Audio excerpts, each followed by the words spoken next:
Donc maintenant, pour reprendre un peu, donc vous avez donc ça qui articule.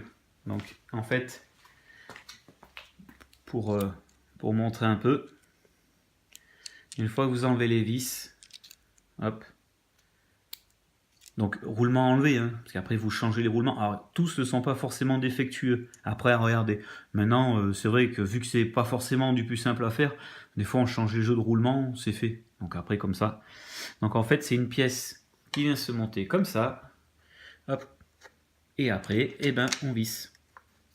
Donc après il y a un couple, on a un couple de serrage, hein, pour les vis, hein, pas esquinter tout. Ça se monte dans ce principe là.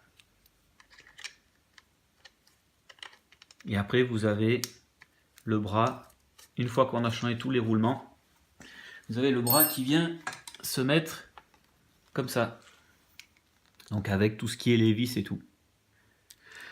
Une fois qu'on a ça,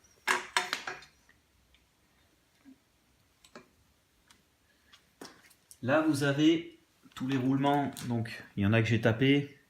Bon, il y en avait un qui était le but du jeu de l'avoir changé, c'est tout simplement que mon cadre devenait complètement, il devenait tout souple. On aurait dit que le bras arrière était tout désarticulé. Donc en fait en tapant, j'en avais quelques-uns qui étaient complètement HS. Donc bon, celui-là il a cassé, mais de toute façon il est fait pour être remplacé. Et après ça donne ça. Donc là vous avez le 68001 et 6800. 6800 est plus petit, 6801 est plus grand.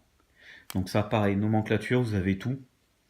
Pour les chasser, souvent, alors coup de tournevis ou chasse-roulement, d'accord, faire attention de ne pas abîmer les pièces. Après, vous avez au niveau de l'amortisseur, celui-là c'est pareil. Vous en avez un là, alors j'ai chassé celui-là, d'accord. Là il y a toujours une gorge, donc on les chasse intérieur vers extérieur. Et ici, donc ça marche dans le même principe. On voit bien le roulement ici, 6800. Et en fait, on vient le taper de l'intérieur vers extérieur, comme ça. Donc on enlève la petite goupille ici, on fait la petite entretoise, et on tape. Remontage après, et moi, j'allais dire, en n'étant pas forcément super outillé, je me suis permis d'acheter des tiges filetées. Donc tiges filetées de plusieurs tailles, en fonction des roulements. Donc on est bien d'accord qu'on va essayer de cibler celle qui correspondrait le mieux, le plus près. Donc là on voit bien que le roulement, hop, par exemple pour celle-là, tige filetée là on est sur la tige filetée de 10, on met comme ça, et après soit on utilise une rondelle, donc on a des rondelles assez larges. Moi je me suis fait un petit jeu de rondelles, hein, tout simplement, hein, avec plusieurs tailles, vraiment pour que ça chasse au mieux. On a ça, et après on met le roulement, et quand on met des écrous, on pince le roulement et on serre, et ça le rentre tout doucement. Voilà.